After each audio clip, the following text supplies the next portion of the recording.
আল্লাহ রাসূল সাল্লাল্লাহু আলাইহি ওয়াসাল্লামের একটা হাদিস আছে, আপনারা অনেকেই জানেন। আল্লাহ রাসূল সাল্লাল্লাহু আলাইহি ওয়াসাল্লাম বলেছেন, তুতিমুত তুআম ওয়া তুকরিউস সালাম আলা মান আরাফতু আলা মান তা'রিফ। তোমরা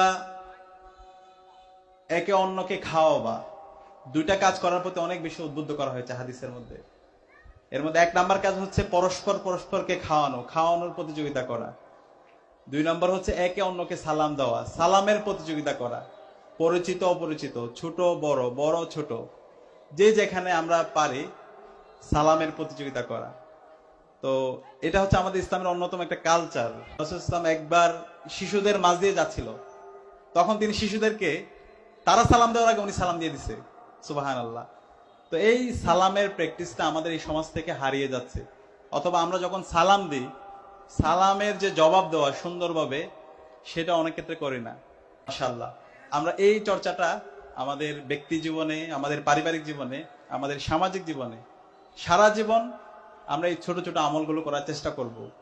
এই ছোট ছোট আমলগুলো আপনার নাজাতের জন্য যথেষ্ট হবে।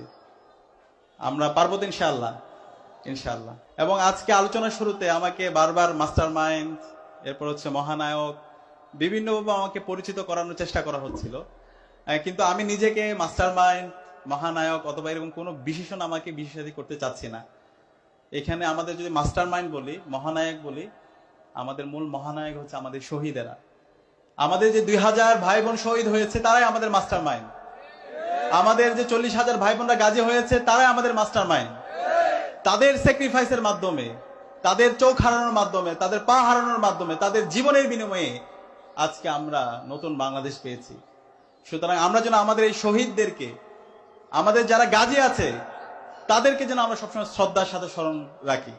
আমাদের যে দোয়াগুলো আছে সেহেরিতে, ইফতারিতে, প্রত্যেকটা নামাজের দোয়ায় আমরা যেন আমাদের শহীদদের নামগুলো যেন আমরা রাখি। পাশাপাশি আমাদের যে শহীদ পরিবারগুলো আছে, আমাদের যারা গাজীরা আছে, তাদের যেন আমরা খোঁজ খবর নিই। আমরা যেন তাদের বাড়িতে গিয়ে তাদের আব্বা আম্মার সান্ত্বনা দেওয়ার চেষ্টা করি। আজকে তারাও তো আমাদের সাথে এখানে থাকার কথা ছিল, আমাদের বাবা মায়ের সাথে একসাথে সেহরি করার কথা ছিল, একসাথে ইফতারি করার কথা ছিল, ঈদ আসছে একসাথে ঈদ করার কথা ছিল, কিন্তু তারা দেশের জন্য তাদের জীবন বিলিয়ে দিয়েছে।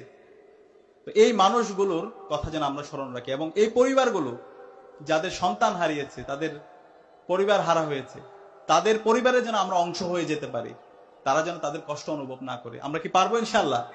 ইসলামী ছাত্র শিবিরের জায়গা থেকে আমরা শুরু থেকেই ঐক্যবদ্ধ থাকার প্রতি সবাইকে অনুরোধ করছি। আমাদের এই আন্দোলন, এই যে বিপ্লব, এখানে আমাদের কোনো একক ক্রেডিট নেই।